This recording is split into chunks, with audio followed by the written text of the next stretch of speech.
Hey guys, hi, welcome. Thanks for joining us for the live stream of the Logicus Kaplan High Score Guaranteed Strategy session. If you're logged in, you're probably someone who is looking to take the GMAT sometime soon. And you want to know what the GMAT is about. And you also probably want to understand certain other aspects of applying to B schools in India and abroad. So to start with, let's look at what today's session is going to be about. We're going to look at a few aspects. We're going to look at understanding what the GMAT is, not necessarily from a content perspective. I will talk more about this, but essentially GMAT is not really a content test. We will discuss in depth about this in a bit. But essentially, it's a test which is there for a very particular reason, to help B schools gauge a candidate on certain metrics, on certain aspects. So let's understand. We will understand how or what role the GMAT plays and what the GMAT is really about. We will also look at what the GMAT actually tests. What are the skills or abilities that it tests? And as a result, what is required of a candidate to perform really well on the GMAT. And if you're someone who's taken the GMAT before or has tried approaching the GMAT before, you may have realized that you may be really good in mathematics or verbal, but you are still not able to break past a certain score barrier. Your score barrier may not even be that high. And that's not because you're not intelligent, that's not because you don't have the ability. It's probably because you're preparing and focusing on things that the GMAT doesn't really care about. We will talk more about that, like I said. We'll also learn some test-day strategies that will help you improve accuracy and speed. Right. I will show you some of the Kaplan method and Kaplan strategies that have been quite useful and has made quite a lot of students successful in approaching the GMAT effectively. We will also look at strategies for prep to score beyond the 700. So essentially what you need to be doing, how you need to strategize your preparation, what you need to focus on, what you shouldn't be bothered about. Right? We will talk all about that, and hopefully by the end of this session you will be able to understand and recognize all of these aspects that we spoke about. So to start with, we will look at what the GMAT is, as in the role of GMAT and what it does. And before I go into that, please note that there is a chat window. If you have questions, please feel free to pop your questions. I will not be able to answer them right away because I don't have a way to look at them right now, but I will look at them eventually, soon, before the end of the session, and I will address your questions as much as possible. If not, I will address them after the session by mail. We will figure that out. So essentially, the role of the GMAT. Well, the GMAT is a test that is designed and administered by this body called GMAT, Graduate Management Admission Council. The GMAT itself stands for Graduate Management Admissions Test. It's not an aptitude test, it's an admission test. And as the name suggests, it helps universities, it gives them a metric, a specific aspect about you that will help them make a decision on whether to select you or not. Right? Top B schools generally require about 90 percentile in scores. You'll realize that B schools don't really have cutoffs. They will never say that they have cutoffs. They will never say that. But generally a good way to understand what score you need to be scoring at on the GMAT to get an admit or to get a call is to look at the averages or the means of the previous passing batches. So they will probably be around 700, 720 if you're looking at a 90th percentile. The scores are from 200 to 800. It's a range score, it's a scale score. What is more important is the percentile value, how well or how much better you are than all the other people that have taken the test. And again, the higher the range, around the 700s and above, shows that you are much more proficient at what the GMAT tests, or you're capable of being proficient at those aspects as compared to a lot of other people who took the test. There are also aspects of essay and integrated reasoning. The essay is not your traditional essay. I will talk more about this in the coming few minutes. And there is the section called integrated reasoning as well. These are scored separately. The essay, for instance, is scored from 0 to 6, and the integrated reasoning is scored from 1 to 8. The test scores, as soon as you finish the test, it's a computer adaptive test. In other words, you have to take the test on a computer, and you get the score as soon as you finish the test. And therefore there's no waiting period. You get your unofficial score. The official score comes to you in a few weeks' time. The GMAT is computer adaptive. We will talk more about this adaptive nature in a bit. And this adaptive nature by itself makes it quite a challenging test, in that it's a completely different animal than the kinds of tests that you have faced thus far in your life. Again, we will talk more about that. Score is valid for 5 years. So within a 5-year term, if you've taken the test in the last 5 years, you can send your scores, but then generally universities want scores that are no more than 2 years old, right? So do keep that in mind. You can take the GMAT multiple times, up to 5 times a year. You can take it within 16 days from your previous attempt, and there are many other options. I'll probably send you a document about that. Mail us. I will put down the email ID that you can get in touch with for more information about GMAT in the description section once the session is over. So mail us and I will be more than happy to help you guys out. So by the way, I think I forgot to introduce myself. I'm Ajit. I'm Ajit P. I take care of academics for Logicquiz Kaplan, and I'm essentially, my background is that I'm a verbal trainer. I've also taught math, but my forte is verbal. And I've taken the GMAT multiple times. I've trained a lot of students to 90 to 98 percentile scores as well. And I've been in the industry for quite some time, and I've seen and even interacted with the test makers to understand what the test is actually about. So the idea here is that I give you some of those perspectives, and that will help you strategize your prep much better.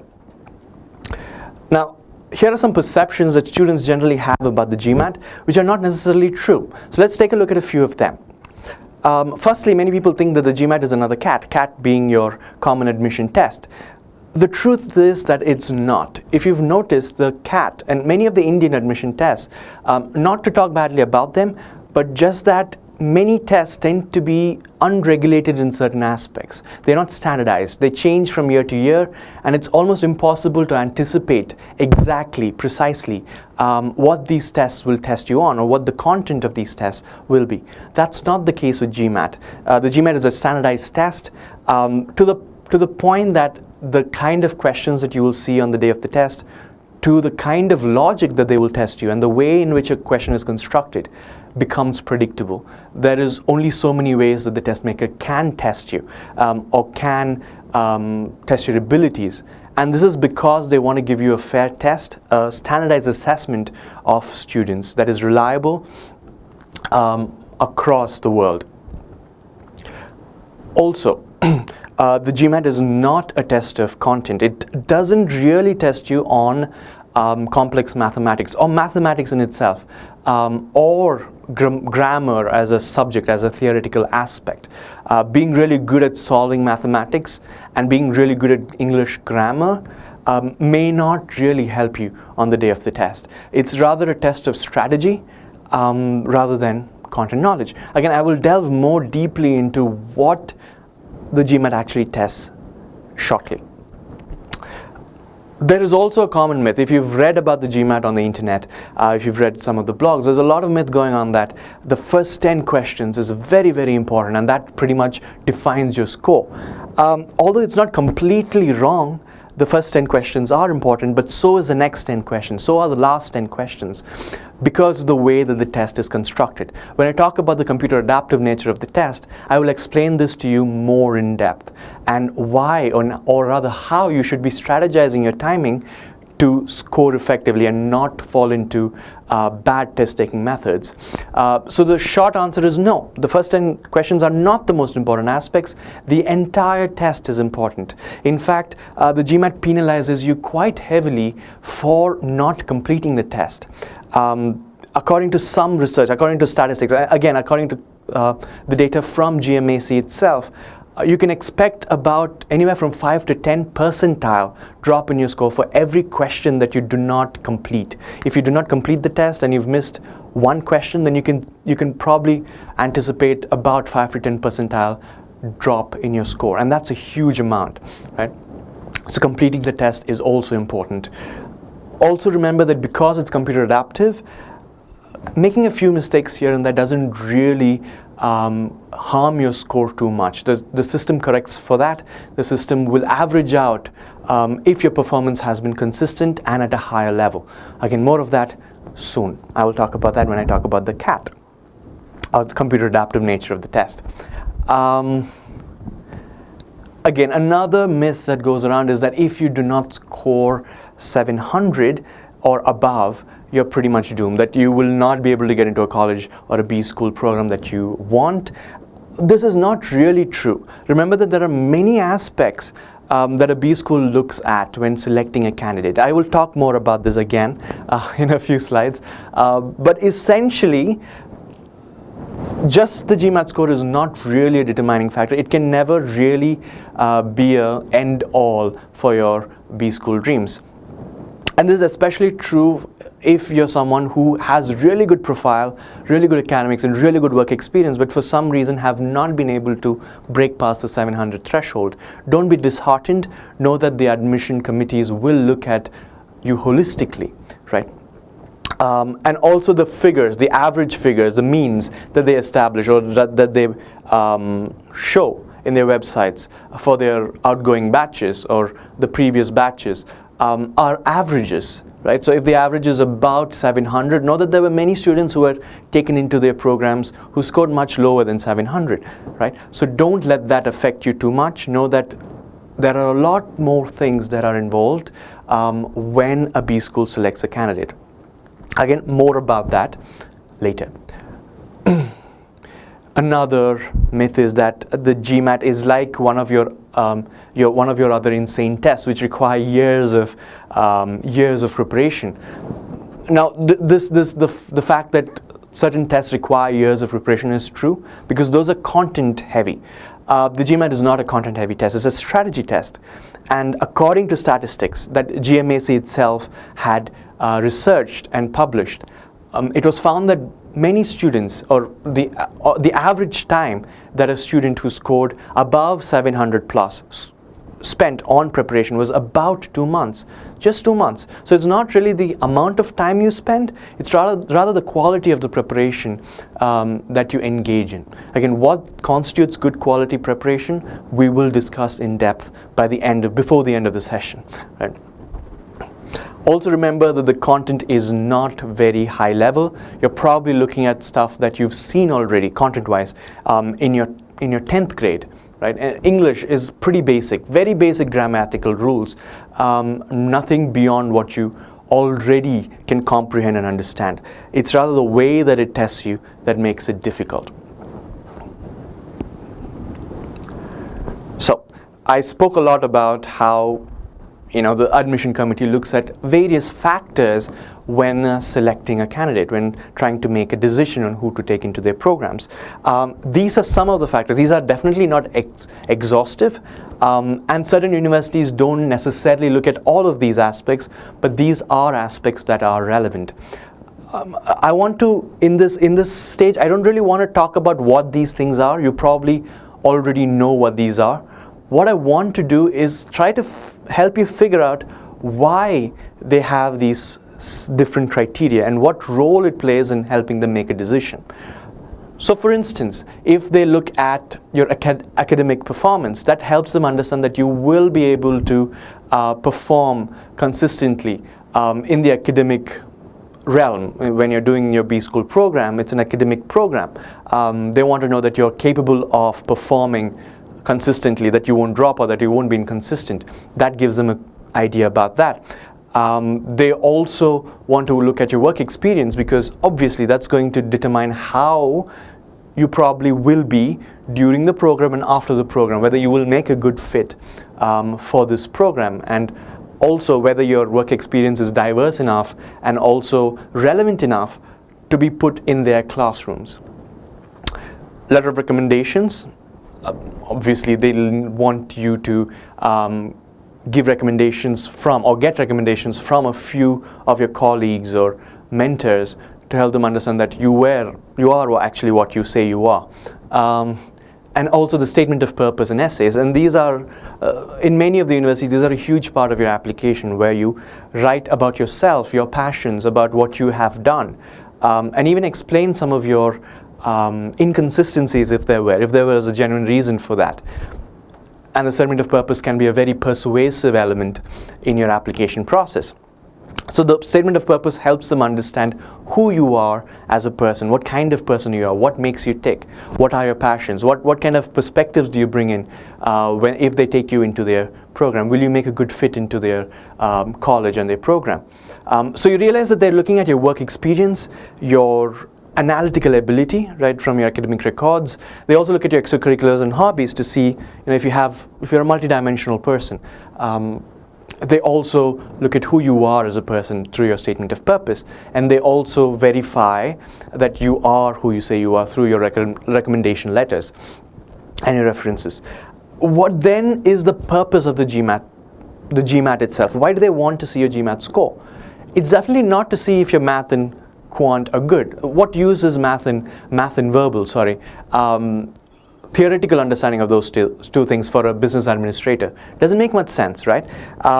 So you'll realize that what they actually need is one of the other metrics that they don't really, or they can't really test through these other factors, which is, are you able to make the kind of decisions, are you able to think in a way that is required of a business administrator, right? So these involve several factors. These involve factors like stress management. This involves factors like being able to make quick decisions in stressful situations, ability to prioritize things in situations where you don't have much time. Again, time management is another aspect.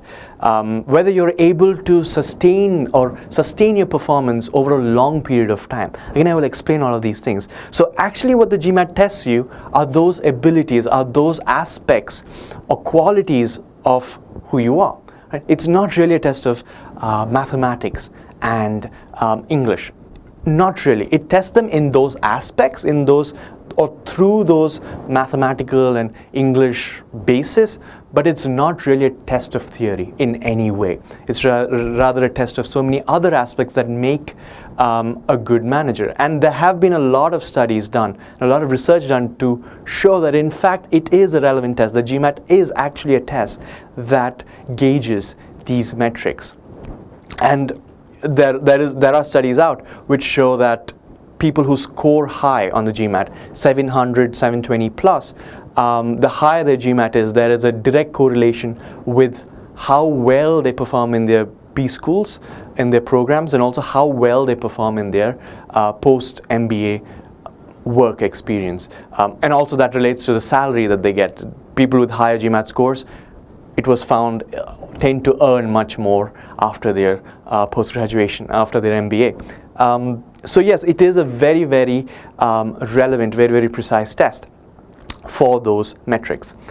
More about that in a bit. So essentially that's the role of the GMAT. We will talk more about what it tests and how we need to prepare for that in the coming, through the session in fact. So let's understand the test from the basics, the structure, format, and then get into the more interesting bits about it. So that's what you see there is the structure of the test itself. You have 4 sections: the analytical writing assessment, where you are given an argument of sorts, a proposal, a plan, and your job is to critique it, is to analyze what kind of logical flaws there are, what kind of assumptions are being made, and what the results of these assumptions could be, and how you could potentially suggest ways to fix these assumptions.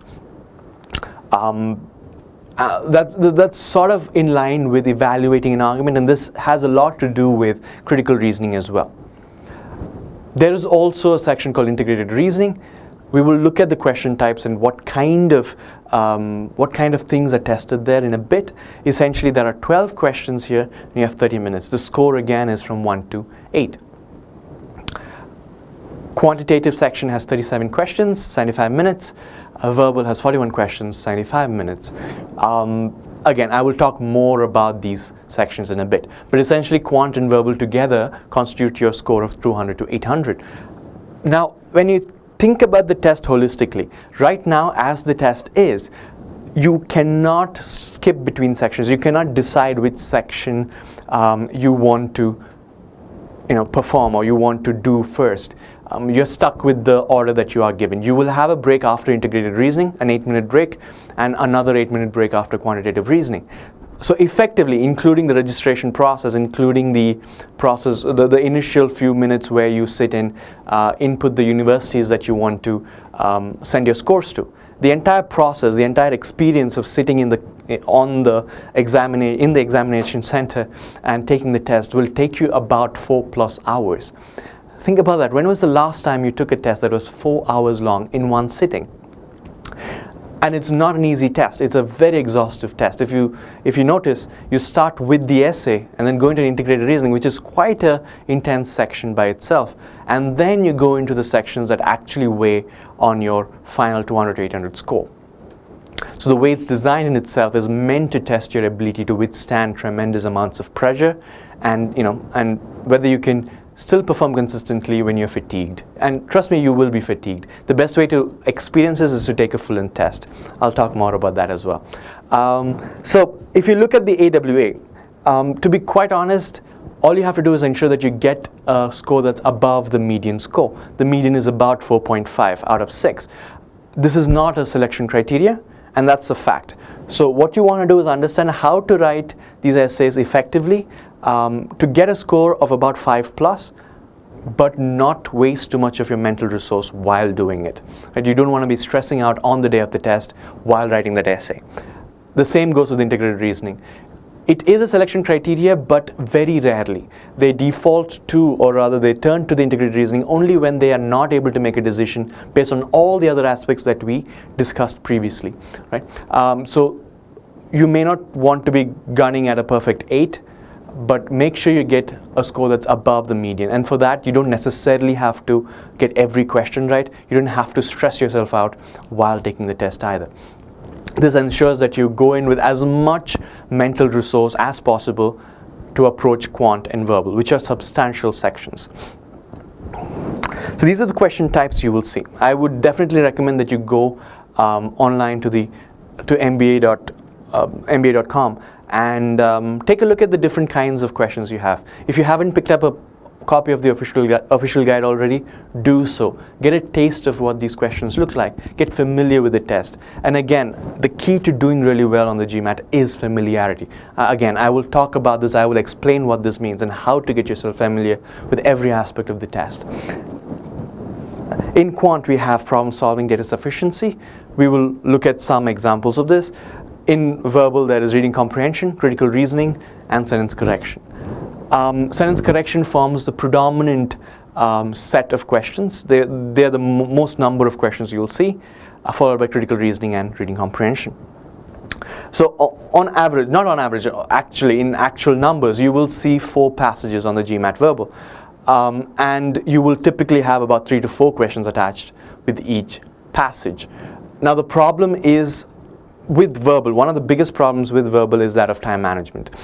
We will look at that. We will look at how to deal with it and why it's a challenge, and how to strategize our time to ensure that we spend only the appropriate amount of time for each of these. Looking at scores, so there's a percentile gradient. If you don't know what a percentile is, it's a measurement of how well you've done, or how many people, what proportion of the people you're better than at the GMAT, right? So a 97 percentile means that you are better than 97% of the people who took the test. The higher, the better.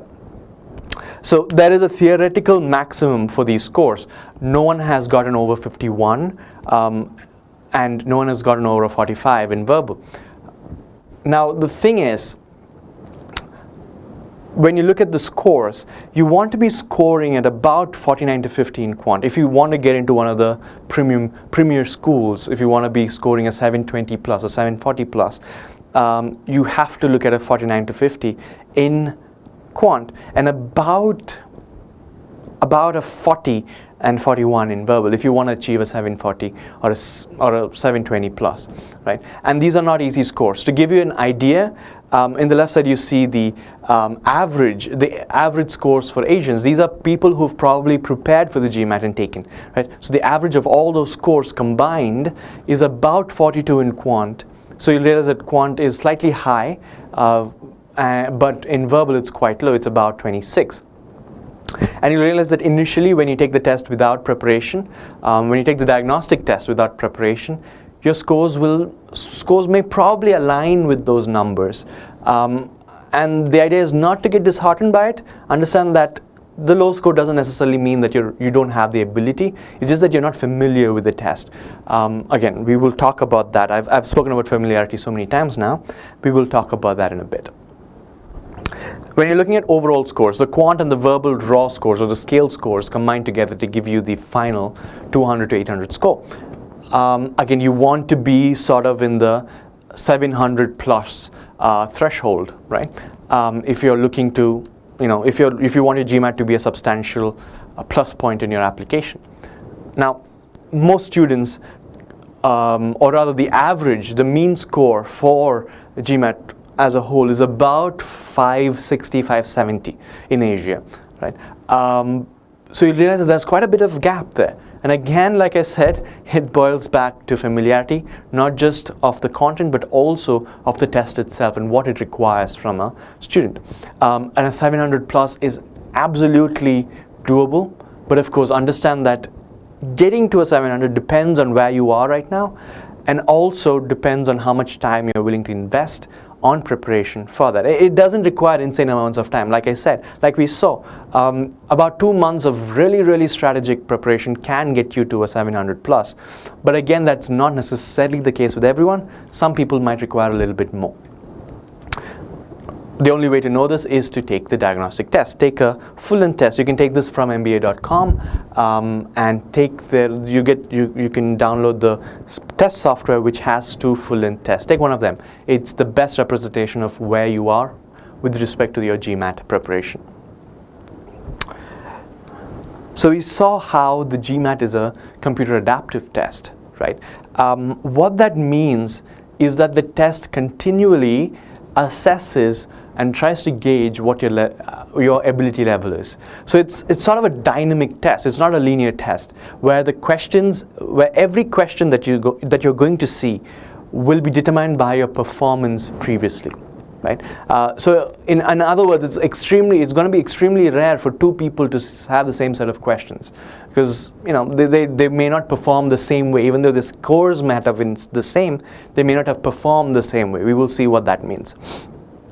So if you look at, let me just bring out a pointer. Yikes, okay. If you look at that, if you look at this chart, it starts off with a question, right in the left side.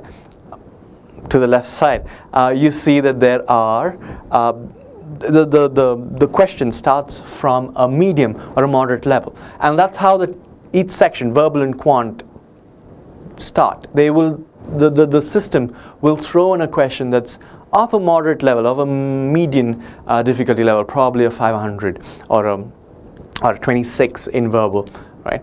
And what it's trying to do is continuously trying to assess what your upper limit is. Now, when you see the first question and you get it wrong, the system realizes that, you know what, maybe this guy is not of the ability level to be able to answer this 500 level question. So the next thing that you see is that it drops down the difficulty level of that question, and as a result, what happens is that the difficulty level of the question you see next is going to be lower, and also that affects your score range at that particular point. So you're probably now at a 400 level, or a little higher than that perhaps. Then you get that question wrong as well. Now the system knows that probably you're not capable of getting that question or getting a question right in that ability level either. So it gives you a slightly less difficult question, and as a result your average score also goes down.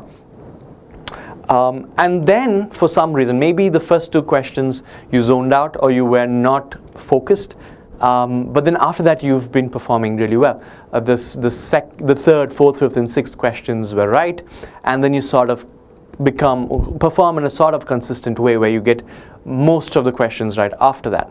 So although your score level at that point, at that last question right there is at a 45, that's probably at a 70 percentile level.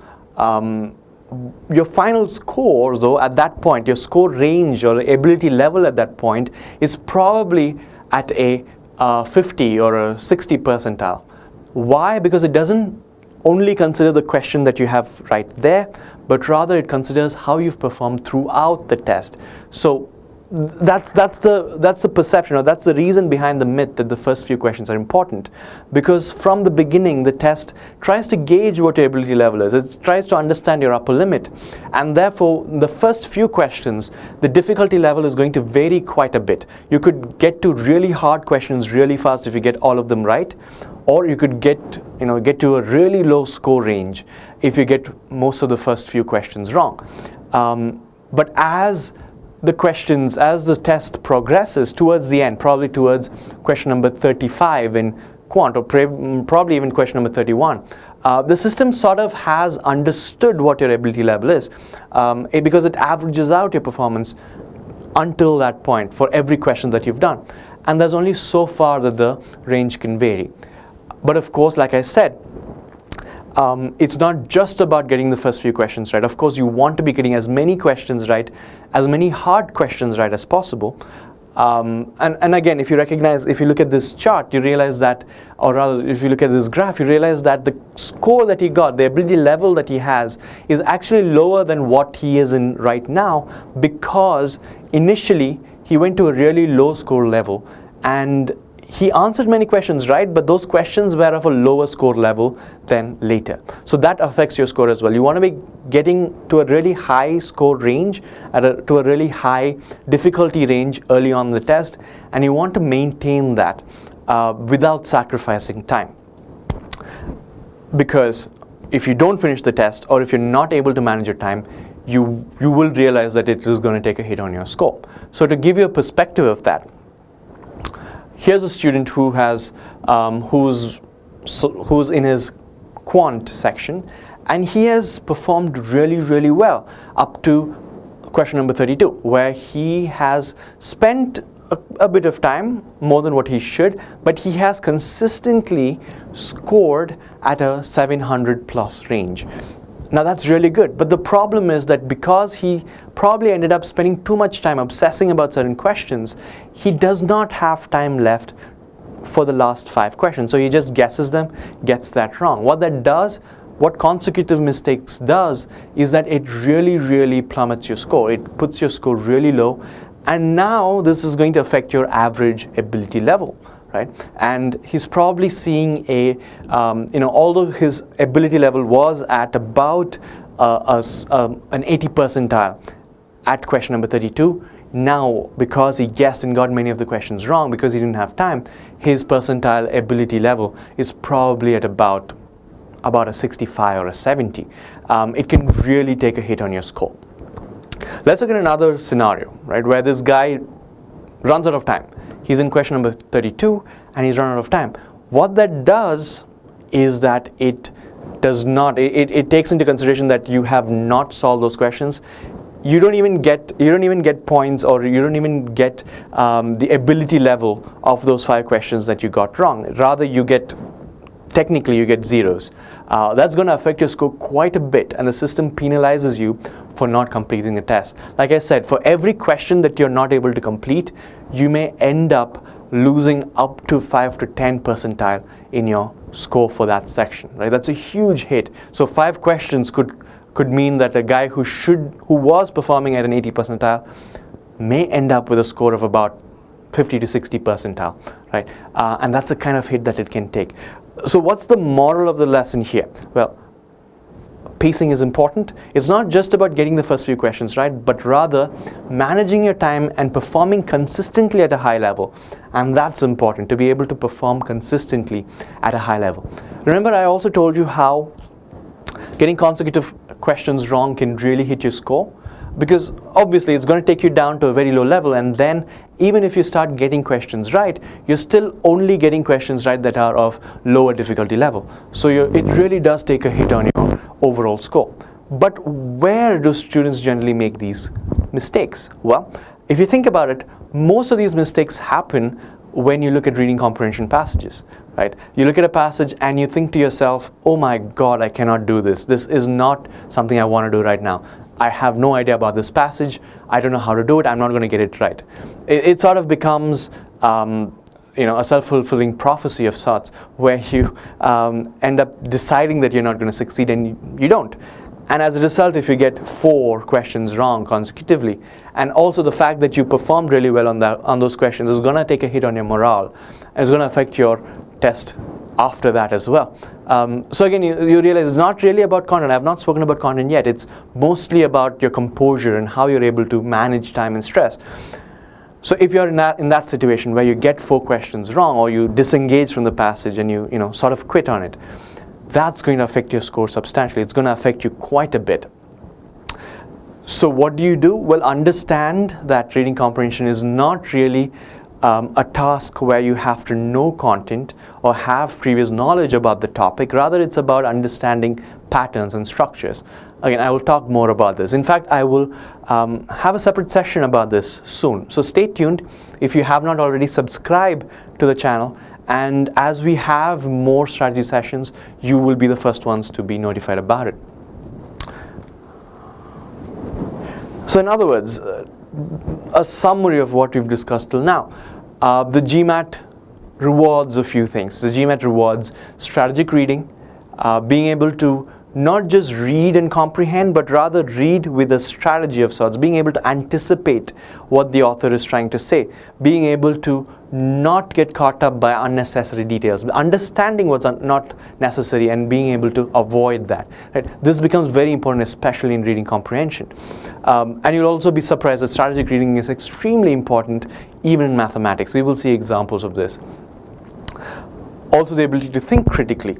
Right? What that means is that you're able to look at a problem, a difficult problem, and not just go into doing math, or not just go into the process of solving something. Rather, if you're able to take a few seconds and think about what the underlying pattern is, what is actually being tested, what is actually being asked, you will be rewarded for it, because then you'll understand how to get to the answer without really spending too much time. And that's essential on the GMAT, being able to think critically and get to and figure out the most effective way to getting to the solution. Also paying attention to the right details. If you look at math, if you look at verbal, reading comprehension, and critical reasoning, even sentence correction, you'll realize that they're filled with a lot of details, a lot of descriptions, and a lot of data. Not all of them are important, right? But some of them are. What we may end up doing is that we pay a lot of attention to everything, and as a result, we may lose the big picture. We may lose what actually is important and what is not. So developing the ability to look for what is important, being able to sieve out what is not important. These are important. Again, I will show you how to, or rather, I will show you what kind of behavioral changes you need to do to attain attention to the right detail. There is also the aspect of pattern recognition. Understand that the GMAT is in a lot of ways a very predictable test, to the point that we sort of know how many questions of each type are likely to come. We sort of know, not really sort of, we know for sure that they can only test you in so many different kinds. We know exactly what kind of questions you will get, what concepts are going to be tested, and even to the point where we know what constitutes or what logic they could use to test you, what kind of patterns, what kind of traps they could set, what kind of answer options are likely to be wrong and what are not. Right? So this is because it's a standardized test, and there's only so many ways that the test maker can tweak with the test, and therefore they become quite predictable. And if you're able to understand that, if you're able to look for patterns and discern them, you'll realize that you'll start doing really, really well on the day of the test and on the GMAT practice test. What is also rewarded is strategic guessing, to be able to guess, not necessarily blindly, but strategically, to be able to ballpark numbers, to be able to pick an answer option based on data through intelligent guessing. And this becomes very important because some questions may not be, you may not be able to figure out a way to get to the answer, to the most precise answer within the allocated amount of time. So to give you a perspective, if you remember, the verbal section has 41 questions with 75 minutes. That's about 1.8 minutes per question. That's not much time. So if a passage, for instance, is going to take you a lot of time, or if a critical reasoning question is going to take you about 5 minutes to solve, you realize that maybe that's not the best thing to do, because it's going to eat up on time that you need for the rest of the test, and pacing is very important.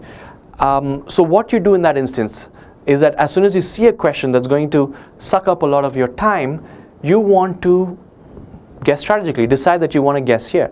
Remember that a single instance of a question being wrong will not affect your score overall. You can get, in fact, many questions wrong and still get a fabulous score. It depends on whether you chose to do it or whether you were not able to get them right. Again, I'll talk more about this in a bit. So essentially, strategic guessing becomes really, really useful, especially when you're in a time crunch, especially when you're in a situation where you really don't have the time to sit and solve something. Hey guys, welcome back. So let's look at a few quant strategies where we look at some strategic ways to look at potentially troublesome scenarios. Let's take a look. So that's a sample question there. There are no answer options, but it's a GMAT-like problem in that it tests the kind of things that GMAT questions test. So take a minute to just go through that question.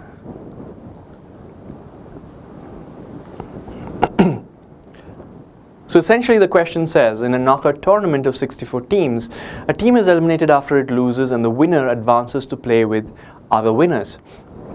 How many games will it take to have one winner in the end? So if you were able to understand what the question asks, it's essentially asking you how many games will need to be played to have one winner in the end. And we know that it's a knockout tournament. So if you are one of those intelligent students who knew how to approach this mathematically, this is probably what you did. You probably realized that there are 64 teams, and they're probably going to get split into 32 versus 32, right? And of that, there are going to be 16 teams that play with each other. There are going to be 16 games, and then there's going to be 8 games, and then 4 games, and then 2 games, and then 1 game, right? Yeah, 1 game where there's 1 winner.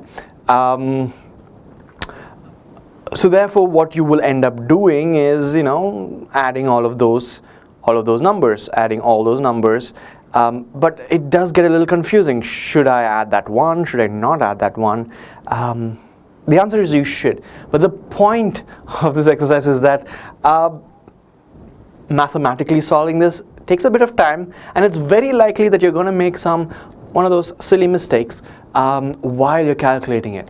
Although this is quite a simple problem, and the GMAT expects you to do that. It expects you to do math and make silly problems or silly mistakes, because you probably do things in your head, you probably do mental math, or you look at the answer options and decide that, okay, this looks like an answer option that works, without necessarily understanding the question completely.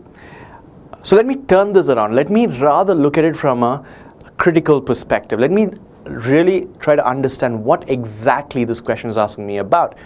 So we know that there are 64 teams and it's a knockout tournament. It's asking me for how many games it will take from one winner to come out in the end. So isn't it essentially asking me how many teams have to lose for one winner to come out in the end? Right? How many teams need to lose for one winner to come out in the end? It's a knockout tournament. So think about it. What's the answer there? 63, right? And it's as simple as that. All we did is think about what actually the problem is. We took a little bit of time to understand what exactly is being asked. And that can really, really be useful, where you don't have to go into doing mathematics. I'm not saying that solving is a no-no in GMAT. Sometimes doing traditional math for some questions is the best way to approach it. But most times it is not necessarily the case because it's time consuming, and many times we miss steps or we end up choosing very predictable wrong answers. Right? So the idea there is that it's not really about mathematics, it's more about understanding the task and being able to get to the most effective way of answering a question. Let's dig deeper into that. Let me show you a couple of strategies that will help you think critically and also escape from those traps of doing mathematics and wasting time in it, or choosing answer options that were traps because it anticipated that you would make calculation errors. Let's try it out. So this question contains a bunch of variables, and what you would ideally do as soon as you see that, our instinct, because of our academic backgrounds, our instincts is to put pen to paper, or put pen to noteboard in this case, and start doing algebra. A question to you though is it easier to work with algebraic x's and y's, or is it easier to work with actual numbers? And the answer is it is easier to work with numbers. So traditionally you might have tried to define what C is with respect to A and B, and then try defining that from some other aspect, and then finally come out with this really weird formula. And after much effort and scratching your head, you finally come out with an answer which corresponds to one of the answer options. But think about this. Think about this. What the question is actually asking you for is, what is the value of this this variable here, right? And the thing is, we already have the answers in the answer options. We don't really have to spend too much time trying to figure out the value. So let's work by working with numbers. So what I'm going to do is I'm going to look at the equation, right? C minus A by C minus B. Sorry about that. So C minus B equals 2. So what I'm going to do is I'm going to pick numbers that will satisfy this equation, right? It seems simple enough, right? Like a grade schooler, like a fourth standard kid can do this. So let's try looking for numbers that will satisfy this equation. Let's say C is about 8, right? 8 minus A is probably 2. What divided by 2 will give me what will give me an answer of 2 when it's under 6? As you can see, my math is not that great, right? But the point is that you don't have to have great math to do well on the GMAT. What will be the value of B then? We need a number that is equivalent to 3, I guess, in this case. So 5, if I'm not wrong, 5 should be the right number here. Let me just check that. C minus A, C minus B. Yep, I think we're good. So that is equivalent to 2. So let me just use those numbers onto the one that I need the answer for. So 5B minus 5A by C minus A. What is that equal to? Well, B minus A equals to 3. So I'm going to say 5 into 3. And C minus A is 6. So essentially we have 2.5, right? Sure, I could have done this much faster, but even though my basic mathematics is not that great, you realize how efficiently, how quickly I got the answer. I didn't really break my head over complex algebraic equations or trying to figure out what different things mean with respect to different variables, and that's just mind-wrenching stuff. And I know that the answer is 2.5, right, without much difficulty. And that's the beauty of picking numbers. So when you see that there are when there are variables in the question, ask yourself, can I find a way, is it possible for me to define these in number terms? Right? If you can, go ahead and work with numbers. Make sure that the constraints are met. Work with easy numbers. Work with numbers that work with respect to the defined constraint. In this case, c minus a by c minus b was equivalent to 2. So make sure you pick numbers that satisfy that constraint. And ideally pick numbers that are small and easy to work with. Don't pick, decimal numbers or fractions. The idea is to make your life simple, right? And that's one of the strategies, picking numbers. Let's look at another instance where picking numbers can be useful. So remember that although we are using strategies, it is very, very important to follow steps. It is very, very important to utilize your notebook to not necessarily keep things in your head. The GMAT is a tricky test, and also a quick question. Did you know that the GMAT is not really an academic test? It's actually a psychometric test. So it's not really gauging your academic prowess. It's rather trying to understand how your mind works.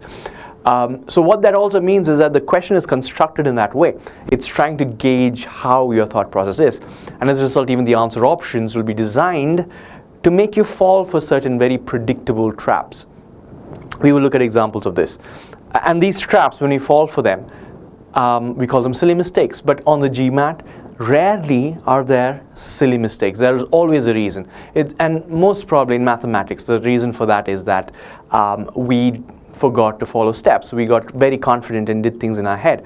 The idea is not to do that. Make sure you utilize all the time within that section, and spend as much time necessary on each question. Don't obsess about it, but certain questions require, or rather, every question requires a certain level of commitment from your end. This doesn't necessarily mean that you spend more time. It means that you follow steps and put things on paper. Keep things very strategic. Keep things very organized, because your brain is going to be stressed. You don't want to stress it out anymore with mundane things like remembering details or data. Right? So put those things down. Put important things down in your notebook. Let's see how this works. So this question says, Jane makes toy bears. When she works with an assistant, she makes 80% more bears per week and works 10% fewer hours each week. Having an assistant increases Jane's output of toy bears per hour by what percent? Seems like a simple enough question, but then once you try solving it in percentage terms or in terms of proportions, you'll realize that this becomes quite a nightmare. It is simple, but the calculations can get you quite caught up. I will show you how. So again, we realize that there are percentages, there are proportions, or rather there are percentages here, and a percentage essentially means it's a portion of a bigger whole, right? So instead of working in percentages, let's just work with numbers, right? So what do we have here? Let's just first define what the task is. What is it asking for? What do we need to find? So having an assistant increases Jane's output by what percent? That's what it's asking us for. So what we need to do, or rather the question here is, having assistant increases Jane's output or efficiency by what percent? Right? We are looking for the increase, not the whole efficiency itself. So what is our efficiency increasing by? We'll come to this in a bit. So what do we know about Jane? We know that when Jane works with an assistant, she makes 80% more bears per week. 80% of what is now the question. So let's just assume that Jane makes X number of bears. So instead of X, let's give it a number. So Jane, per week, she makes perhaps 100 bears, right? And we also know that and works 10% fewer hours. After the assistant, she started working 10% fewer hours. So she's making more bears, but also she's working less. So efficiency is quite increased now. So without assistant, Jane makes 100 bears. Let's just say she works, 100 hours a week. Right? This is without assistant. With the assistant, Jane makes 80 more bears, right? So she makes 180 bears, but she only works for 90 hours because 10% of 100 is 90 hours. So then we need to find out how much more efficient she is. What is her output efficiency? So here the efficiency of Jane is 1 bear per hour. Here efficiency of Jane with the assistant is 180 by 90, which is 2 bears per hour, right? What is the increase in efficiency? 100%. She is 100% more efficient, or 2 times more efficient. So if I said her efficiency was 100% before without the assistant, now her efficiency is 200%. Now that I've given you those numbers, remember what the question is about. It's asking you what is her output increased by? What is the efficiency increased by? And of course the answer is 100%. It's doubled 100%. And the answer therefore is 100%, right? But then think about it. Look at the answer options there. Option B is a direct reuse of the 80 there, right? If you had not paid attention, if you were in a hurry, you might have thought, okay, maybe this is an extremely easy question. Why is GMAT asking me such an easy question? Her efficiency, she can make 80% more bears, and therefore her efficiency increased by 80%. But then you realize that there is an important detail there which says she works 10% fewer, so it has to be over 80. So obviously it can't be 80 or 20, right? And remember the 20 is sort of a partial solution to that. It's 100 minus 80 is 20. If you were haphazardly working on math, on solving this question, you might have the value 20 somewhere in your scratch paper, right? So having a very organized scratch paper, a scratch pad or noteboard is extremely important. Look at D. It's essentially adding 100, her current performance, plus 80, her improved performance, and it gives you the number 180. Right? And also somewhere here we have the number 180 here. If you were in a hurry and if you did not think of this strategically, you might have probably chosen 180. But the most common error that students would have chosen, or the most common answer students would have chosen, is 200, because they probably chose the answer which in their head, or rather in their head, the task was what is the efficiency now with the assistant, and the answer for that is 200. But that's not the question. The task is by how much has her efficiency or her output improved. So here are a few things to think about. Number one, being able to look at a question and understand what it's actually asking, and taking a few seconds to think about how to effectively solve it, rather than just getting down to doing mathematics either on paper or on your mind, can be very, very rewarding. Second, when you are solving a question, make sure that you put things down, put relevant details down in your notebook. And this is very important because the GMAT is a tricky test. It may not be very tough conceptually, but it is an extremely tricky test that will make you, or rather it will give you answer options that are extremely tempting, like the 200 there. And more important than that is when you look at a question, understand what the task is, define the task, and then move on, right? And this is especially true for mathematics. If you are not sure, if you misunderstood what the task is, notice how I have written down the task, right? Maybe not very legibly to you, but it's there. I know that this is what the task is. I can go back and refer in case I am in doubt.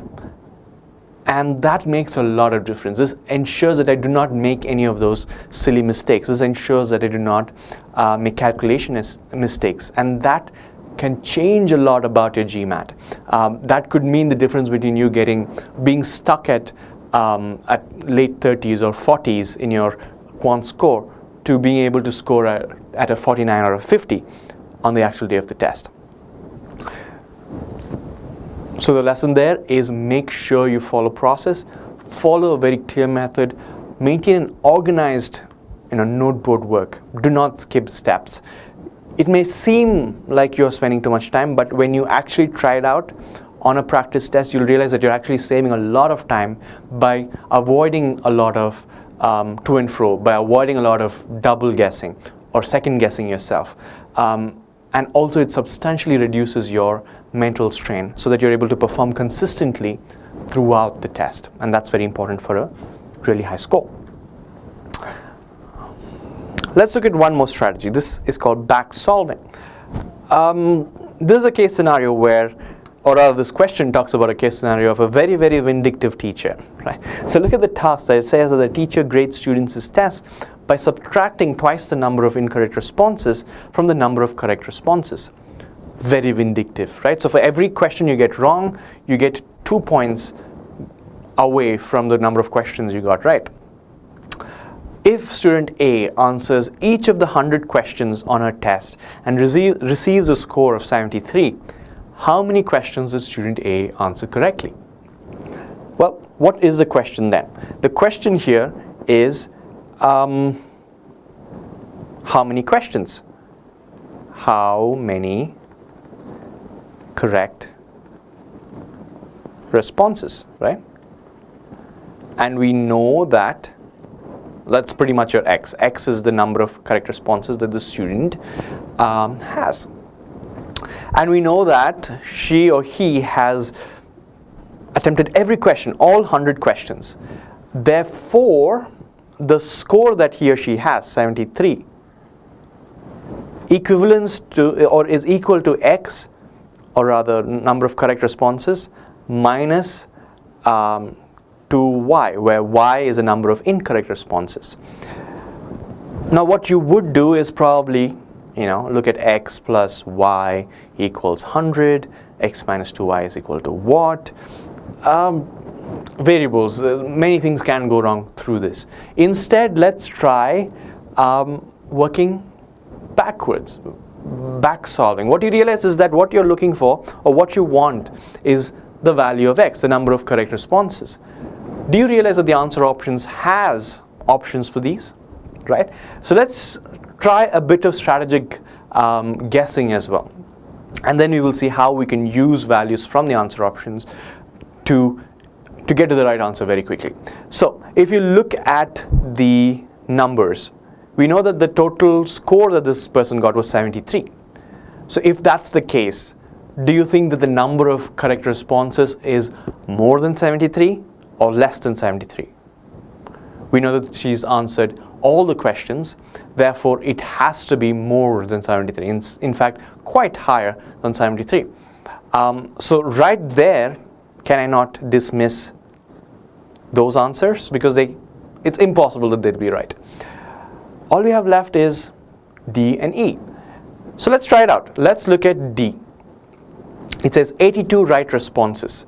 So if there are 82 right responses, how many wrong responses do I have? I have 18 wrong responses, right? So minus 18, I'm just following this formula, 18 into 2. So right there I know, I don't really have to even solve this. I know that 18 into 2 is over 30, right? And 80 minus 30 is going to be in the 50s and not really in the 73. I need a result which is equal to 73. What then is the answer? 91, right? I don't really have to check it because I'm 100% sure that everything else is wrong. But let's go ahead and check it nonetheless. 91 right responses means that there are 8 wrong responses into 2. 91 minus 18 equals 73. And I know this for a fact, right? And that's the beauty of back solving. In fact, for scenarios a little more complex than this, when you realize that the answer options use numbers and the question is asking for a very clear value of X in this case, then the best thing to do is to probably work from the answers to the question. Try to satisfy the conditions by using the answer options. And when the condition does not get satisfied, like that of A, B, C, and D, you realize that they are not correct answers. And that's the strategy of back solving. And this can really save your time. In fact, when you think about it, you realize that you really only have to check 2 values for whatever question type it is. For whatever the story of that question is, you realize that you only have to ever check two values. You have to check B if you realize that the answer, and also realize that in most cases the answer options are going to be in ascending or descending order, right? So if it is descending order, and you check B and you realize that the option is too small, then you move to D because A is out. A is too small already. You want a bigger number. Check D. If you check D and you realize that, if we're looking at a descending order, right? If you realize that B is too small, then A is also out. Then we check D, right? Once we check D and you realize that, there are only so many things that can happen. Either D is right, the number is too big, or the number is too small. If the number is too big, C is your answer. If the number is too small, E is the answer, right? And that's the beauty of back solving and the use of strategic guessing, where you're able to get to the right answer without doing too much calculation, and also by spending as less time possible. And all these things will really, really reward you on the day of the test. Great, let's move on to some verbal strategies. Okay, so this question format is called critical reasoning, CR. It is challenging because it takes time to understand, and a lot of these stimuli, this text here, right? I call it the stimulus. It's the text with all the data that's relevant. Your job for a critical reasoning question can vary. It can be from weakening the argument to finding out what the assumption is, to trying to explain an apparent paradox. Your job can vary, right? And what your job is, or what your task is, will be defined right there. That's the question, or the question stem. And of course you have answer options. Now, it is important again to approach this question type and every other question type very, very structurally and also very methodically, right? Because again, like I said, there are a lot of dense details in the stimuli. Also, the answer options are not really meant to make your life simple. They're quite tricky as well. So what do you do? Well, the first thing you do is always, for critical reasoning, and this we suggest and we know it works every time, is read the question stem. Understand what it's asking you to do. Because once you understand that, you can approach the stimuli with sort of a laser focus and try to figure out what is important and zone out whatever is not important. That's the first thing you do. The second thing you do is try to break down the stimuli itself. Once you understand the task, now you can go into the laser focus and take out what is important. Now, this also involves paraphrasing in your notebook all the important details, only the important details. Paraphrase it. And you realize that many times the key to answering these questions, the key to breaking down the argument will lie in these details. If you do not paraphrase, many times you will miss out on these details and answer based on gut, which doesn't necessarily work in GMAT verbal. And that leads to a lot of mistakes. So to avoid that, to be extremely sure as to what is required, you paraphrase, figure out what the argument is saying, and the third part is predict. Figure out what the answer should do, right? If it's asking you to weaken it, figure out what kind of logic, what kind of data will weaken that argument, even before you look at the answer options, because there will be answer options that will make sense, that you will agree with, but they may have nothing to do with the argument. And when you're doing the test, when you're solving a question, trust me, it's very, very likely that you will miss the scope, you will miss the point of the paragraph because you saw an answer option that you agree with.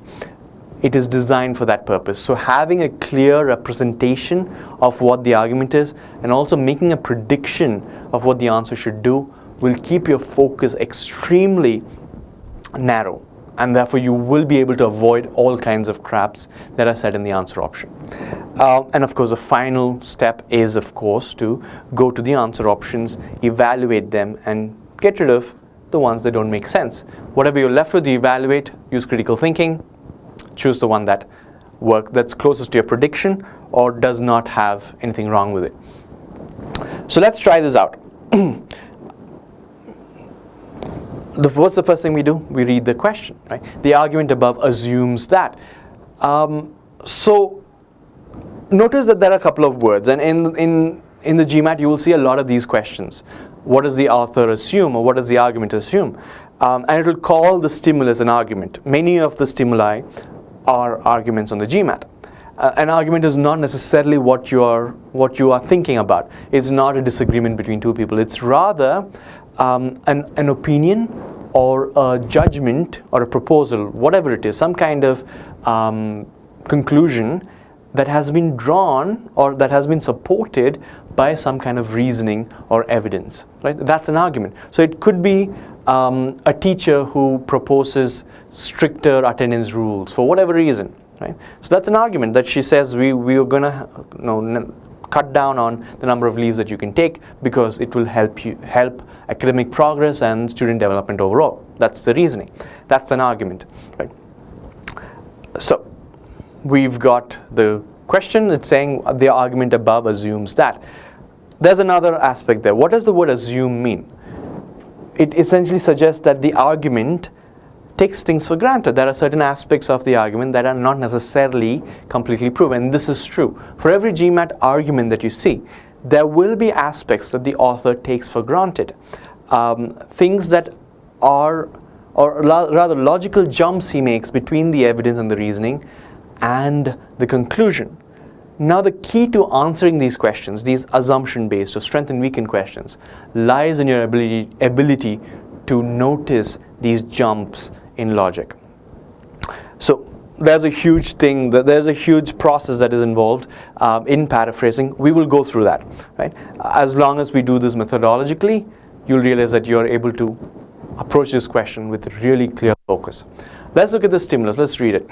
So it says, when unemployment rates are high, people with full-time jobs tend to take fewer and shorter vacations. When unemployment rates are low, people tend to vacation more often and go away for longer periods of time. So in a sense, it's saying that's sort of an inverse correlation between vacation time and unemployment rates.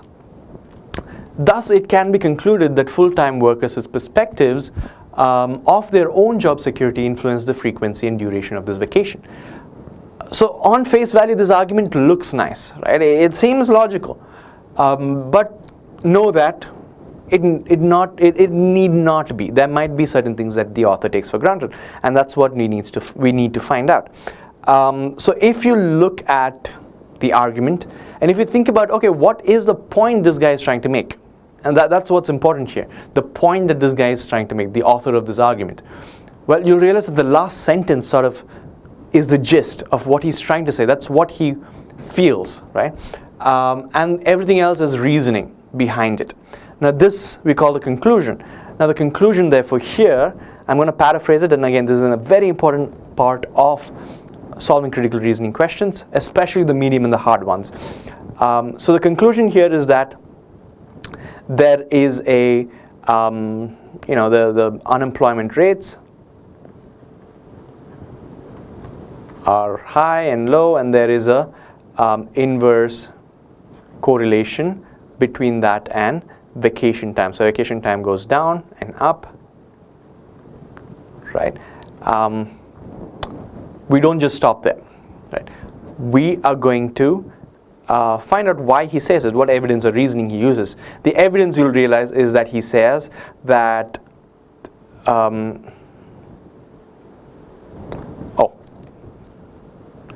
sorry about that. So the conclusion actually isn't about unemployment rates. It's actually about workers' perception, right? So he's saying that the workers' perception of own job security is what's causing the vacation frequencies.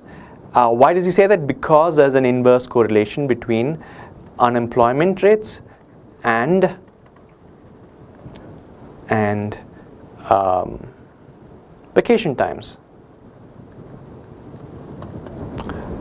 Right? So again, on face value, it looks like a decent argument. It looks like it makes sense. But let's look a little closer. Let's look at what jumps he makes between the evidence and the conclusion. So here, we know that both of these talk about vacation times, but the causative factors for these changes between the evidence and the conclusion. So in the evidence, notice how he uses the word unemployment rates. This is a global phenomenon, right? But then in the conclusion, he talks about workers' perception of their own job security, right? And this is a very personal thing. Think about this.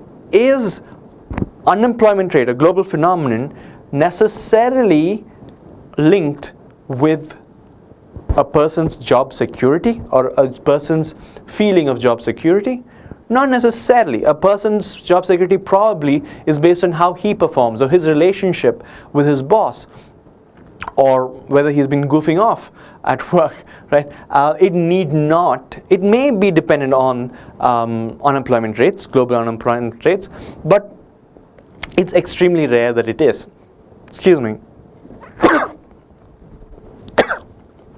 Right, sorry about that. So in a sense, what is the author thinking? Or what is the author taking for granted? What is he assuming to come out with the conclusion that job security or perception of job security is the reason for vacation frequencies? Well, he's assuming that there is some kind of correlation, there's some kind of way for a person to, correlate unemployment rates with job security. In other words, to make a prediction, I would say the assumption is that there is a correlation between job security and unemployment rates. Makes sense? What we just did is we looked at details, we looked at the most important details there, we saw what jumps he made. All we had to do is look between the two things, and we realized that, yeah, that is what he's taking for granted. It becomes very obvious once you put it down on your noteboard, right? And that's why it's very important to put things down on noteboard. So let's go to the answer options now. We've made a prediction of what the assumption should be, right? And let's go to the answer options. A says, the people who take the longest vacations when unemployment rates are low have no fear of losing their jobs. Are we really bothered only about people who take the longest vacation? Does it talk about unemployment rates? Yes, it does. But does it talk about job security and how it is related to unemployment rates? Not really. It's talking very narrowly about people who take the longest vacations. And this, although may seem like an assumption or something that the author is taking for granted, you realize that this has nothing to do with the core essence of what the author says. In other words, the assumption of an argument cannot be just some detail that the author assumes. It has to be a very integral part of the argument. If the assumption is proven wrong, the argument will fall apart, right? So you need to pick an answer option. For these assumption questions, you need to pick an answer option that is integral to the health of the argument, which without it, the argument will fall apart. And A, without it, well, nothing happens to the argument, right? So it's not really an essential argument. Let me get rid of that essential assumption. B, the travel costs are lower during times of low unemployment. On face value, you probably think, you know what, travel costs have nothing to do with this. And you're right, travel costs have nothing to do with what the assumption is assuming about, right? We are talking about job security and unemployment rates and connecting those two things. This does not fix that problem. Most people prefer to work full-time jobs. Are we bothered about full-time versus part-time? Not really, because the scope is about full-time, but more precisely it's about job security and unemployment rates. Workers' perception of their own job security are in some way related to the unemployment rates. Sounds familiar, right? This is pretty much what we predicted. This was our prediction. This was what we figured out should be the assumption that fixes the problem with the argument. Sounds perfect. Let's just keep it there just in case. And the last one, workers' fear of losing their job has increased recently. Does it talk about unemployment rate? Does it talk about job security? Not necessarily. It's quite vague. It doesn't really address the key components of the argument. And D is your answer, right? It seems almost too easy, But trust me, once you start approaching an argument or a critical reasoning question strategically and methodologically without skipping steps, by paraphrasing the right things and by understanding, by evaluating the different data that you have, the attention to the right details, you'll realize that getting to the right answer is not so tricky after all. Let's look at another example. So again, step one, read the question, right? So read and understand what the question is asking. It's saying which of the following, if true, most seriously undermines the reasoning. So we want to weaken the argument. So we want to find faults with the argument, which comes quite easily to many of us. So not to be cynical, but it is true. It's easy to find flaws in an argument than to try to fix it.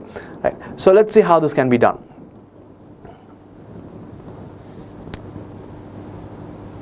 Okay. So the argument. So now let's go to the argument itself. The argument says, I will come to you in a bit. Sorry about that. Yeah, so we're back. Voters commonly condemn politicians for being insincere, but politicians often must disguise their true feelings when they make public statements. Do you realize that the author has not come to his point yet, right? So that's okay. So continue reading. Don't get too obsessive about the details yet. Let's see how this goes. If they express their honest views about, say, their party's policies, then achieving politically necessary compromises would be much more difficult.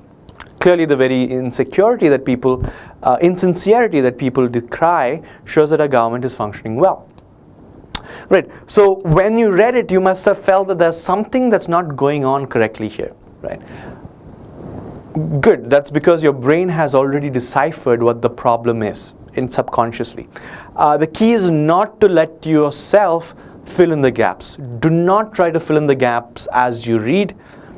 Again, this is why it's very important to paraphrase the data as it is and put it on paper.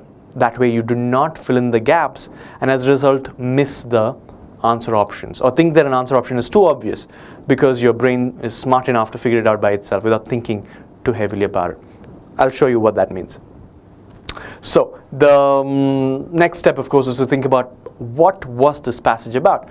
What was this author's point? Well, the last sentence is sort of key to that. The word clearly sort of betrays the fact that this is the point that he wants to make. Clearly, the very insecurity that people decry show that our government is functioning well. So let me paraphrase that conclusion.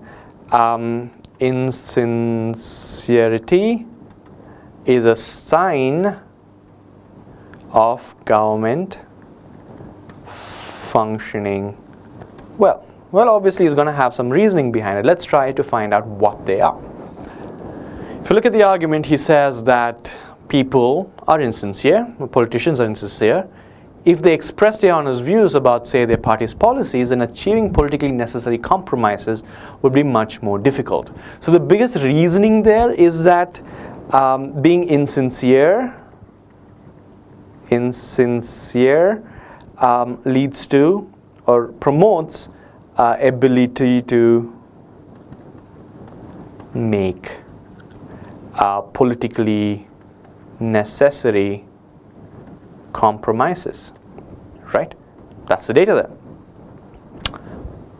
Look between the conclusion and evidence. Now you realize that there's a huge gaping jump that he's made. They're both talking about insecurity or insincerity, but they are sort of changing what the significance of that insincerity is. The evidence says that the insincerity is necessary for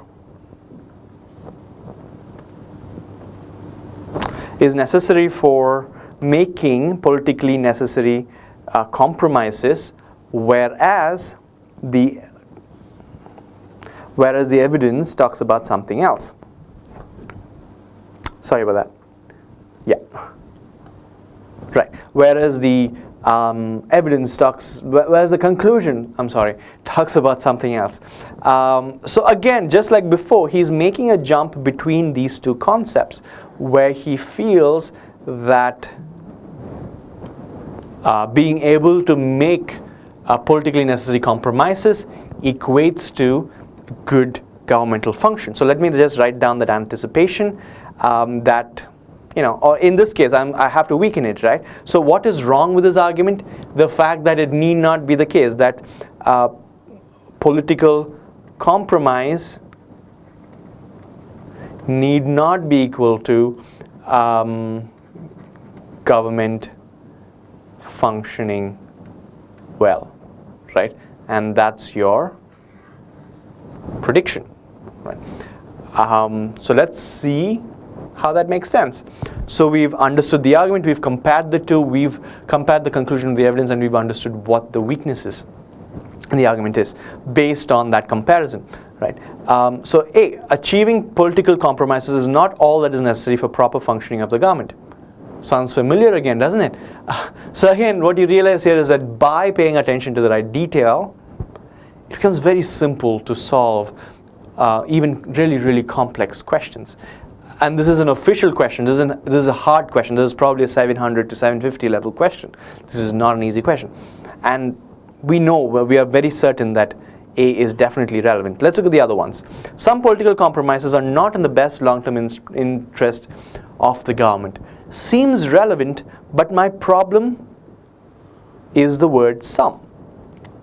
In many scenarios on the GMAT, when you're looking at critical reasoning, especially assumption-based and strength and weaken questions, when answer options are vague, some political compromises, 25% of the population, many people, it's vague. We don't know about the rest of the population, right, or the rest of the instances.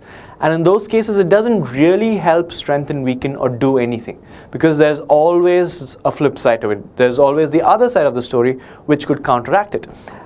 So this answer option is quite vague because it only talks about some, and I don't really know what it does. Voters often judge politicians by criteria other than sincerity. Does this talk about the scope of the argument? Does it talk about government function versus compromises? No, it does not. So this is outside of the scope. Political parties' policies can turn out to be detrimental to the functioning of the government. Is this the problem with the argument? Not really. The problem with the argument is that of compromises not being the same as functioning of the government, right? So this actually, although it seems very similar to what the argument says, is not the same as what we realize it is. We are talking about compromises and not really policies. So that is outside of the scope of the argument. Again, putting things down, putting the important information down can really help you wean away or avoid these really tricky trap answers. Some of the public statements made by politicians about, so you realize that, you know what, some, and it's talking about public statements, could in fact be sincere. Are we bothered about whether some can be sincere? No, that's outside of the scope of the argument. We're only bothered about whether the link between whether these compromises equal government functioning well. So again, I can't stress enough how much or how important it is to approach questions strategically. And this can really, really make the difference between you scoring on a mediocre range to scoring really, really well on the GMAT. So starting today, perhaps, if you are practicing GMAT questions, ensure that you use a noteboard, you use a scratch paper of sorts, to put down what is important. You don't have to take notes, but you need to put down what is important data-wise and also option-wise to ensure that you understand the details properly. And again, as you saw in these answer options, just a matter of a couple of words can make a huge difference between a right answer and a wrong answer. Right? So paying attention to that detail is very important, and you can only do that if you have the relevant data in your hand. And it seldom is useful if it's only in your memory, because your memory is quite flexible and it remembers what it wants to remember. Another strategy is pattern recognition. So I'm going to take you through this really quickly. This is a sentence correction question. Remember that sentence correction questions are sort of your saviors in the time management aspect. So if you look at CR, critical reasoning, you will realize that CR questions on average take about 2 minutes per question. And RC questions On average, if you include the amount of time you spend reading the passage, will take you 2+ minutes per question, including the time invested in reading the passage and solving the questions. And if you remember, we have less than 2 minutes. We have 1.8 minutes per question. So how do you make up for that? Well, through the sentence correction questions. Know that you will have the predominant proportion of the questions will be sentence correction, right? And although they may seem complicated, in this question, for instance, there's a lot of details there, and you might think that you may want to read every sentence, every answer option, and put it back in the sentence and try to figure out what it meaningfully means. And sometimes you have to, very rarely though, but in most cases you don't have to, because it's testing you on very specific skills. Again, it's not necessarily grammar, some grammar aspects, but then it's more about being able to think critically and notice patterns. And if you're able to do that, you will be able to solve a question within 60 seconds, and that should be your goal. Your goal is to solve a sentence correction question in about 60 seconds on average. So some will take you less, some will take you a little bit more, but that's okay. On average, you should be spending about 60 seconds per question. And again, this ties back to how you need to be practicing. You need to be practicing whatever your practice is. If it could be from the official guide, it could be from other practice material, but make sure all your practice sessions, once you've got the concepts right, all your practice sessions are timed realistically, as if it were the actual GMAT, and practice them in sets. At least 20 questions in each set. This creates a more realistic environment of practice. Let's look at this question now. I'm just going to quickly show you the magic of pattern recognition here. Right? Notice a few things here. Option A is always going to be the same as the underlined portion. Also, if you look at the answer options in the beginning and towards the end, you will realize that there are certain patterns that keep repeating themselves. There is a split in the beginning between is and are. Right? Now this is a verb, and this verb corresponds to a subject doing that action. So once we've noticed that, we realize that one of those groups is wrong and one of those groups is grammatically right. So we need to figure out whether it's this group or the other group. So now the question is, who is or are expected to announce tomorrow? Well, a major pharmaceutical company, right? Again, of course, you definitely should read the entire sentence by itself, understand what it's saying, and then move to the answer options. I'm just assuming that you've already read the sentence. So a major pharmaceutical company in cooperation with an international public health organization and blah, blah, blah. So you realize that this is actually a prepositional phrase of sorts. It's giving additional detail. And for all practical reasons, for grammatically, for this scenario alone, I can sort of get rid of that. And it'll still make sense. A major pharmaceutical company is expected to announce something, right? So it has to be is because it's a company, it's singular. Are is out.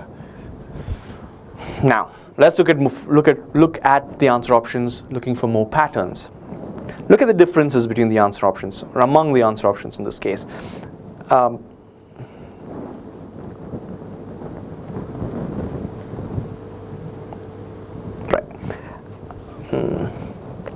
So if you look at options A, D, and E, you realize that A uses it, D uses they, and E uses their. That there would be a transfer of the. We will come to that. What is this pronoun referring to? It versus they. What is it referring to? Well, it's talking about the same pharmaceutical company, and we know it is a singular thing. What then is the answer? A. As simple as that. So effectively, this took me less than 30 seconds to solve. Right? Reading, understanding that there are patterns, realize that there are only so many ways that the answer options can test you, and so many things that they can test you on. Looking for patterns and in the answer options can really save a lot of time that you spend going back and forth among the answer options. Right? So it will help you effectively understand what is being tested and also understand what patterns exist among the answer options. This helps you get rid of a chunk of answer options and get to the right answer really, really quickly. If you look at D, or rather, if you look at E, you realize that it's in passive voice. It's sort of weird. When you read it, you realize that it's not constructed in the most efficient way possible. It's being a little wordy, right? And on the GMAT, passive tense or passive voice is to be avoided. Right? They don't prefer passive. A is your best answer. It's simple, straightforward. That is your answer. Let's try it out on one more. It says diabetes, together with its serious complications, ranks as the nation's third largest cause of death, surpassed only by heart disease and cancer. This is an actual GMAT question, and a really hard one at that. Again, the reason it's difficult is that if you get into the answer options, if you really read each answer option, you will end up getting really, really confused about what is relevant and what is not, because everything will sound similar. Instead, let's look for patterns, because there is going to be a pattern in your GMAT. There will be some way of understanding patterns.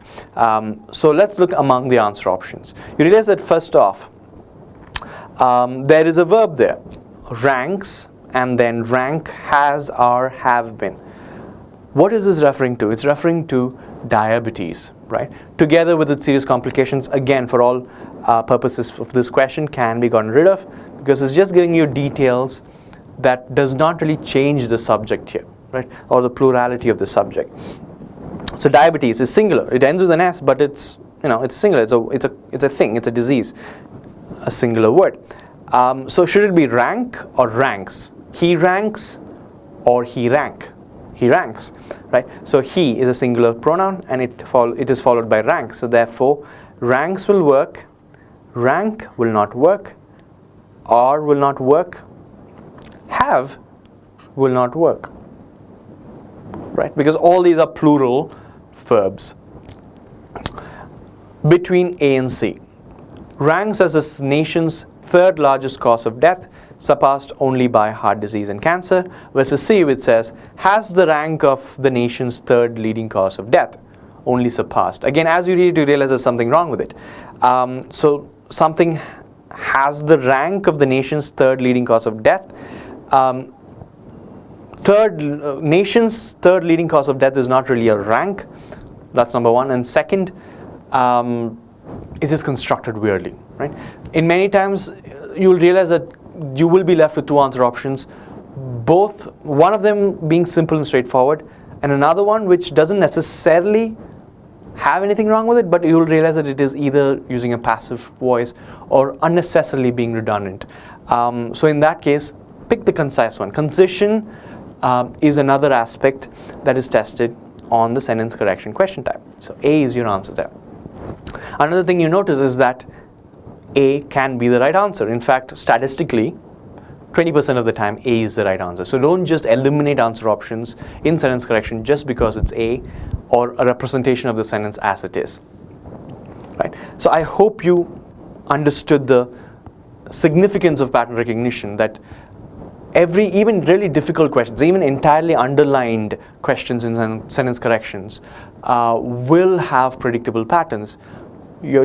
If you spend a little bit of time trying to understand what this pattern is, about 10 seconds as soon as you see the question, if you ask yourself, okay, what is the difference among the answer options? What is therefore being tested here? What is the grammatical rule being tested here? Which of these is right? Which of these cannot work? That effort will reward you quite a bit. You'll be able to understand patterns and eliminate answer options in chunks. So by now, I hope you've understood some of the ways in which GMAT is difficult, and also you've gained some clarity about what is being tested on the GMAT versus what is not being tested on the GMAT. Like you know now, GMAT is not really a test of content, it's a test of strategy more than anything else.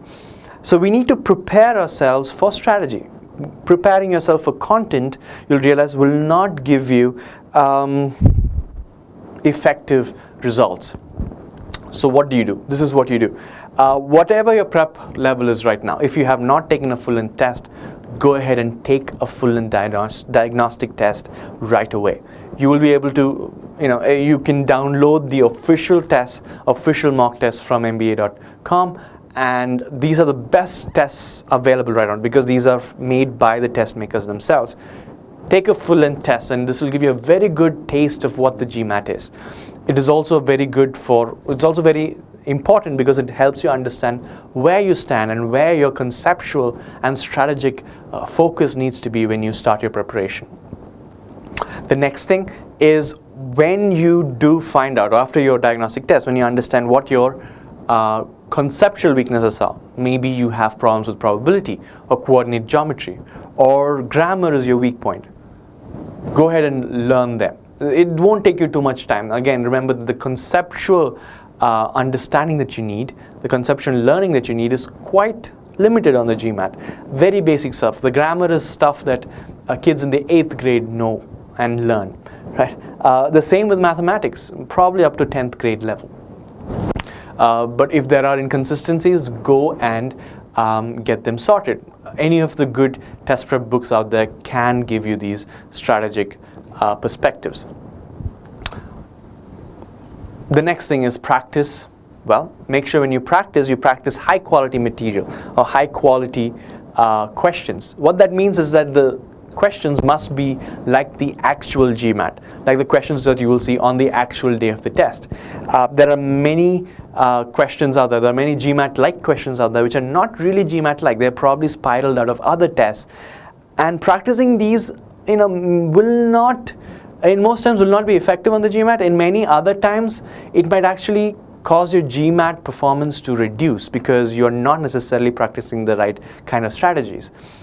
So only select questions that are high quality and high yield. The best resource are the official ones. You could purchase the test pack, the preparation pack from GMAT itself. Also, I would definitely recommend that you pick up a copy of the official guide, and because it's the best source of GMAT-like questions. Also, when you practice, make sure your practice is GMAT-like, meaning that the GMAT does not let you do 10 questions in a stretch, take a break, and then come back to it. It also doesn't let you do questions without a time frame, right? So you need to make sure that you incorporate those aspects in your test, in your practice sessions. So make sure you strictly time yourself. Understand that you can get a few questions wrong, but you cannot sacrifice on your timing. You need to be able to complete a practice set within that time frame. And remember, we discussed a few time aspects. For instance, about 2+ minutes on average for a GMAT reading comprehension task for each question, and about 2 minutes for critical reasoning, and about a minute for sentence correction, and about 2 minutes each for every math question that you have. Of course, don't time yourself for individual questions. That's insane. Rather, create a practice set of about 20 questions at least. You can jumble it up, or you can have one concept alone being tested if you're trying to improve on a particular conceptual point. But have at least 20 questions in each practice set.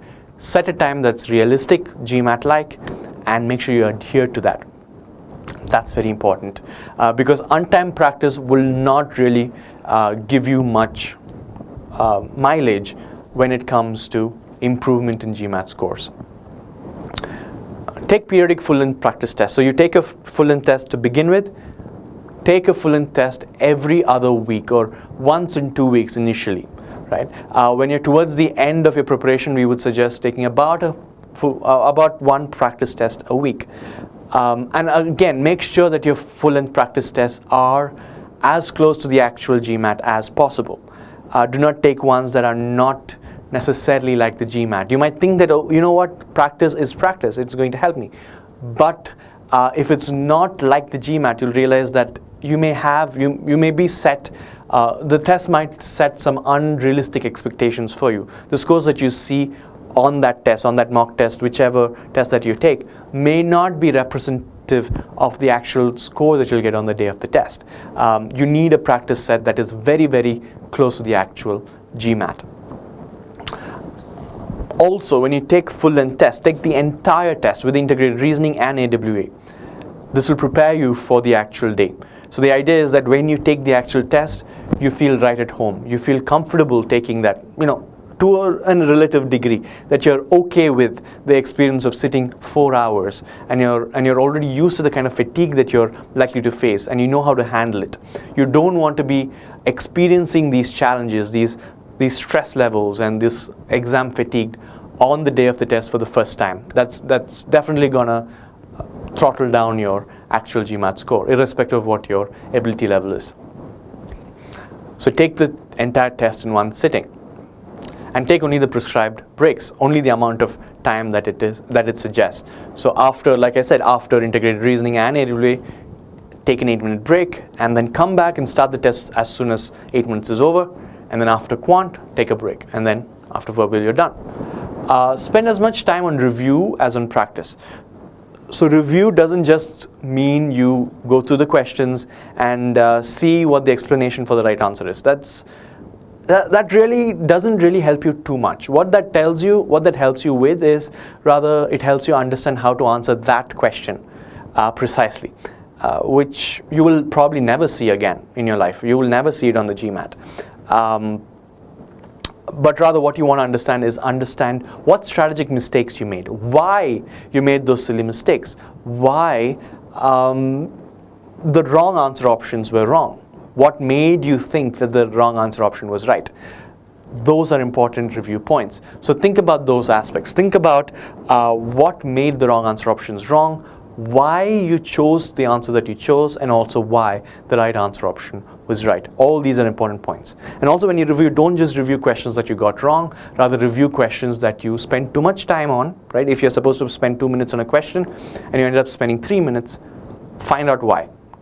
Try to strategize it. Try to solve it again using some other strategy. So the next time you see a similar situation, you're equipped for it. And also, make sure you use a scratch board, a note board rather, when you are taking these tests. Make sure you put down your important aspects, like just as we saw today. Make sure you put down those important details in your noteboard. You'll realize that it's extremely invaluable. That you will realize that even, especially high scorers, guys who get really high scores, are ones who are very methodical, who put down, who paraphrase, who put down the right details on their notebook. They don't take anything for granted. Because if you do take things for granted, you will make mistakes. Those silly mistakes that on review you realize that you could have avoided. But then you didn't, because you did not follow steps. So make sure you follow steps. Make sure you use your noteboard effectively, and make sure you mimic the same thing on the day of the test. Right? It doesn't make sense if you do that in your practice and not do that during the day of the test. Also review meticulously. Like I said, think about all the different aspects of why the question was wrong, why the wrong answer options were wrong, what made them wrong as well. And that's pretty much it. If you're able to do these things, if you're able to take full-length tests periodically, if you're able to review your work precisely, meticulously, and you practice in a very realistic GMAT-like environment, you will realize that you are going to see substantial improvements in your score from the time that you start. Yeah. So, in case you are someone who are not necessarily capable of strategizing your prep completely. For instance, many of you work, many of you do not have the time to sit through and strategize and understand what is important to study and how to go ahead studying. Because online there are a lot of unauthentic resources that may not be very useful for your prep. In that case, we do recommend that you enroll yourself in a good test prep program. Right? And I just want to quickly talk about the test prep program we have. And this will give you an idea, beyond anything else, this will give you an idea as to the kind of focus and the kind of preparation strategy you need to have when you do prepare. And this is the in-person program that we have. And you'll realize that when students enroll, when students start the program, they start by taking a full and diagnostic test. This is followed by feedback with our experts, and this ensures that both the teacher and the student sort of understands what the starting levels are and how much effort needs to be put in for the student to get to the target score. There are about the 60 hours of classroom face-to-face interaction with the teacher where strategies and theory is discussed. And parallelly, there are tests conducted with feedback reviews as well. So if you notice, there is a lot of focus given on strategy and content and practice in class, as well as overall development from a test-taking perspective. And this is important. You need to be ensuring that you do this as well. Don't just focus on practicing question sets. You need to be taking full-length tests periodically as well. Also, when you take full-length tests, don't take them too close to each other. Don't take 3 tests in a week, because it really loses the point there. The point of a diagnostic test or a practice test is for you to gauge where you are at that point and then understand what effort you need to take to improve on that. You need time to improve. So not more than towards the end of your practice, towards the end of your preparation, maybe 1 every week maximum. But don't take too many in 1 week. Also, once you start hitting the scores that you want in your practice test, go ahead and book your test. If you haven't already planned it, if you haven't already booked your test date, and you want to save it for later to be very sure that you'll get the score that you want, once you start achieving the scores that you want in your practice test, maybe 2 to 3 tests consistently of that score target, book your test date and take the test. Also, another aspect of our preparation is that there are 9 full-length practice tests, which are very much like the actual GMAT, from the algorithm to the content to the kind of question and the trap-wise as well. The scores that you get after the test are extremely similar to the actual GMAT as well. There's also a very realistic GMAT-like practice environment called the quiz bank, where you can customize your practice and define the difficulty level in which you want to practice question types in. And this always creates timed drills so that you're always preparing and practicing in a GMAT-like environment on the computer. So that should give you an idea about the kind of perspectives you need to really make your prep effective, right?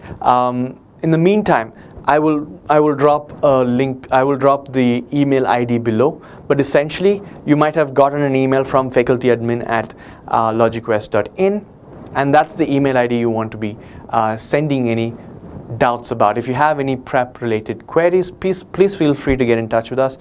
We will get back to you and resolve all your questions. And that's pretty much it. I hope you had an informative session. I hope you understood the different aspects of the GMAT and how to strategize your preparation. Do get in touch with us, and we will be more than happy to help you out in whatever way we can. Have a good day. See you.